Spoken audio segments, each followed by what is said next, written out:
प्यारे देशवासियों, आप सभी को जय भीम, जय भारत, जय संविधान। देश में घटना घटी।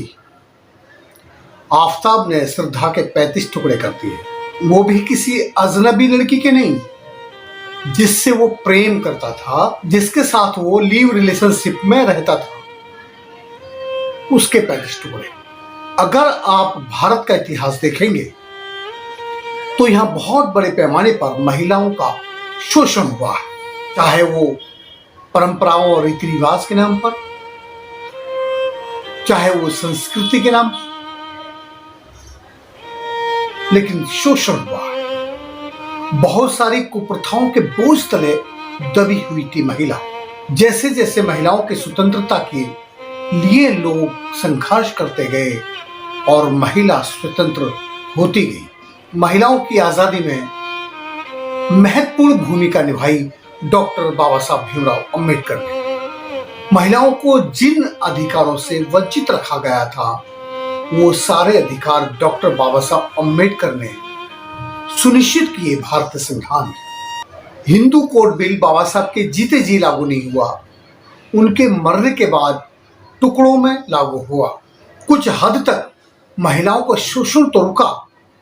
अब महिला अपने हक के लिए पहले बोल नहीं सकती थी, न्याय के लिए कहीं जा नहीं सकती थी, और न्याय की उम्मीद उसे कहीं से भी नहीं होती थी। गुलामी की जिंदगी बसर करने पर विवश थी महिला।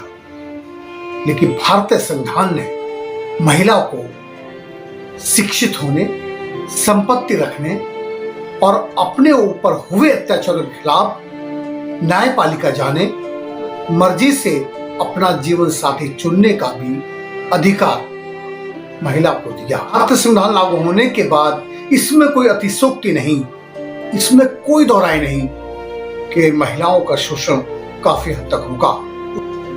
आज महिलाएं सभी क्षेत्रों में अपनी मौजूदगी यदि दर्ज करा पा रही हैं, तो उसमें भारतीय संविधान का, भारतीय संविधान शिल्पकार का महत्वपूर्ण योगदान है। लेकिन फिर भी बहुत दुख होता है ये देखकर, ये सुनकर कि महिलाओं पर आज भी अत्याचार जारी है। गुजरात में कार सेवकों द्वारा बिल्किस बानो के साथ गैंग रेप की घटना हो, चाहे वो दिल्ली में निर्भया के साथ हुई घटना, चाहे वो हाथरस की घटना हो, बदायूं की घटना हो, भगाना हरियाणा की घटना हो, चाहे वो महाराष्ट्र में खैरलाल जी के साथ हुई हैवानियत हो, इन सभी घटनाओं में आप देखेंगे कि महिलाओं के साथ इतनी हैवानियत बरती गई, उनके साथ ऐसा अमानवीय व्यवहार किया गया जो दिल को दहला देता है। खैरलाल जी गांव में मां बेटी के साथ बलात्कार किया गया, भाइयों के सामने किया गया, भाइयों को नंगा करके यह कहा गया कि तुम अपनी मां और बहन के साथ बलात्कार करो। उन्होंने ऐसा नहीं किया तो उनकी हत्या कर दी, टुकड़े टुकड़े कर दिए मां बेटी के सामने, और मां बेटी भी मर गई। बदायूं में 2 बेटियों को बलात्कार करके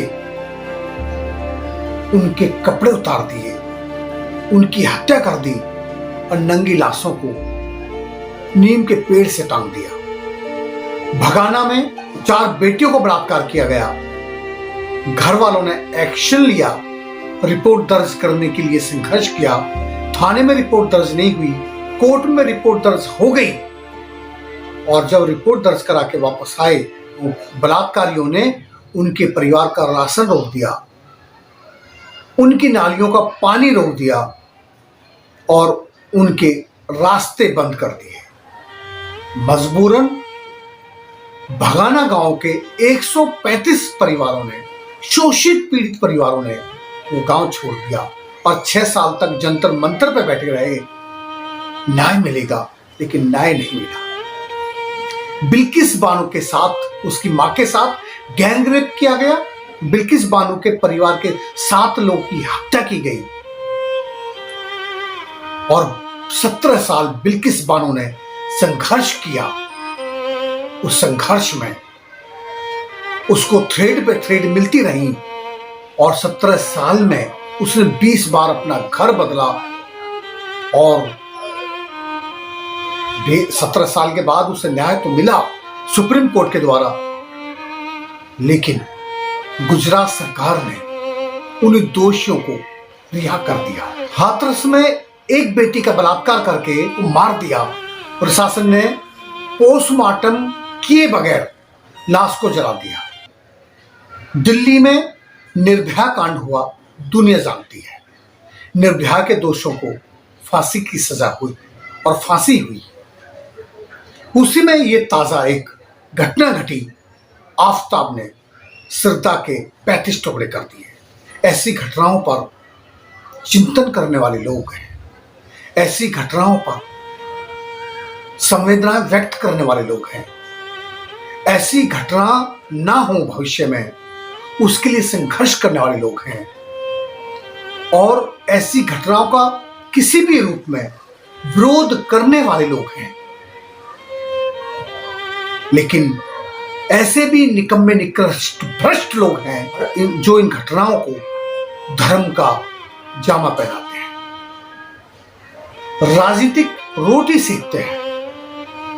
कितने निकृष्ट भ्रष्ट लोग हैं वो जो ऐसी घटनाओं को किसी जाति विशेष, धर्म विशेष से जोड़कर देखते हैं। ये मानसिक विकलांगता है उन लोगों की जिन्होंने ऐसी घटनाओं को अंजाम दिया। मानसिक विकलांगता है उन लोगों की जिन्होंने ऐसी घटनाओं को धर्म से जोड़ा, जाति विशेष से जोड़ा।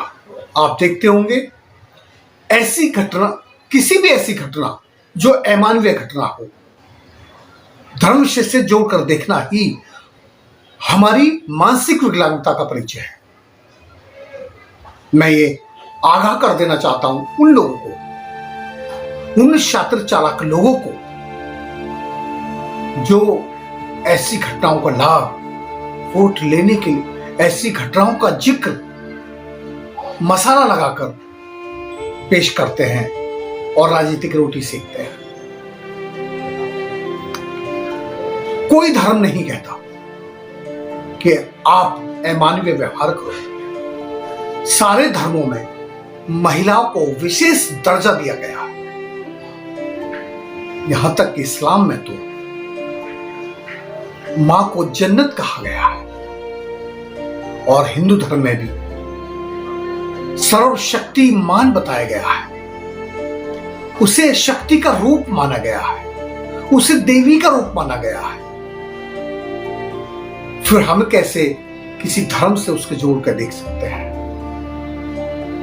ये हमें सोचना चाहिए, हमें चिंतन करना चाहिए।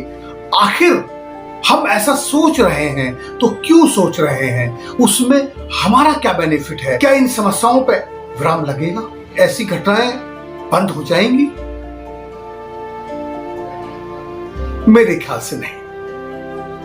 हाँ, कुछ हद तक रोक लग सकती है, क्योंकि ये जिम्मेदारी है हुकूमत करने वाले लोगों की। ये जिम्मेदारी है देश के प्रत्येक नागरिक की कि वो शिक्षा, जो शिक्षा मानवीय विकास के लिए जरूरी है, जो इंसान तक मोहब्बत के लिए जरूरी है, जो इंसान के बीच में फर्क है उस फर्क को भरने के लिए जरूरी है, ऐसी शिक्षा से हमारी आने वाली पीढ़ियां वंचित ना रहें। लेकिन हम देखते हैं हमारी शिक्षा प्रणाली से नैतिक शिक्षा गायब है। हमारे धर्मों में से भी जो नैतिक शिक्षा है वो गायब है। विचारों से मंच पर महिलाओं के पक्ष की बात करते हैं, महिलाओं के अधिकार की बात करते हैं। सोशल मीडिया के द्वारा भी हम महिलाओं के हक और हुकूक की बात करते हैं। लेकिन हम ये चिंतन करें, क्या हम व्यवहारिक रूप से वास्तव में महिलाओं की बराबरी के लिए कोई प्रयास कर रहे हैं? व्यवहारिक रूप से क्या हम महिलाओं के लिए उतने ही चिंतित हैं जितना हम वैचारिक रूप से चिंतित हैं, ये आपको और मुझको, हम सबको ये चिंतन करना चाहिए। हम आने वाली पीढ़ियों को कैसी शिक्षा देंगे? बीज जैसा बोंगे दरख्त वैसा ही होगा। ये हम ऐसे समाज का निर्माण कर रहे हैं जहां ऊंच नीच का भेदभाव ना हो, जहां धार्मिक जहर बच्चों के अंदर ना घोला जाए।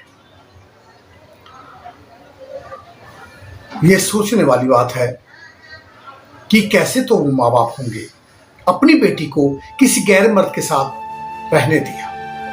कैसे होंगे आफताब के माँ बाप जिन्होंने अपनी बेटी को बिना शादी किए किसी लड़की के साथ रहने दिया। और कैसे होंगे आफताब और शिद्दा कि वो एक साथ कैसे रह रहे थे। एक दूसरे में विचारों में मतभेद था, फिर भी क्यों रह रहे थे?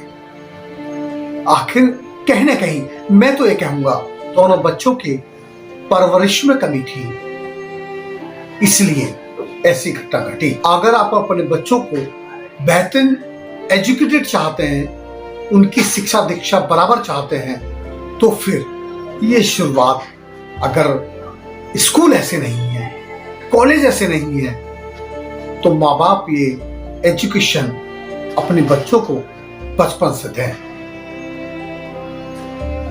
और हम संघर्ष करें ऐसी शिक्षा के लिए कि सरकार ये अपनी जिम्मेदारी समझे और नर्सरी स्कूल से नैतिक शिक्षा का पाठ पढ़ाया जाए, जो बेहद जरूरी है। हम डॉक्टर, इंजीनियर, अधिकारी बन सकते हैं, हम बड़े बिजनेसमैन बन सकते हैं, हम बड़े अभिनेता बन सकते हैं, साहित्यकार, कलाकार बन सकते हैं, हम आर्टिस्ट बन सकते हैं, लेकिन अच्छा इंसान हम जब बन सकते हैं जब हमारी नैतिक शिक्षा मजबूत हो। नैतिक शिक्षा प्रणाली को लागू किया जाना बहुत ज्यादा जरूरी है, ऐसा मैं समझता हूं। आप सबने मेरी बात को सुना। अगर वाकई आपको लगता है कि हाँ ये ज्यादा जरूरी है, अगर आपको लगता है कि मैंने कोई बात समाज और देश के हित में की है, मैंने कोई बात धर्म और जाति के बंधनों से मुक्त होकर इंसान पर मोहब्बत के लिए की है, मानव मूल्यों को स्थापित करने के लिए की है, तो प्लीज इस वीडियो को आगे तक फॉरवर्ड कीजिए, लाइक कीजिए, कमेंट्स कीजिए और मेरे चैनल को ब्लू पैंथर टीवी को सब्सक्राइब कीजिए। Thank you. जय भीम, जय भारत, जय संविधान।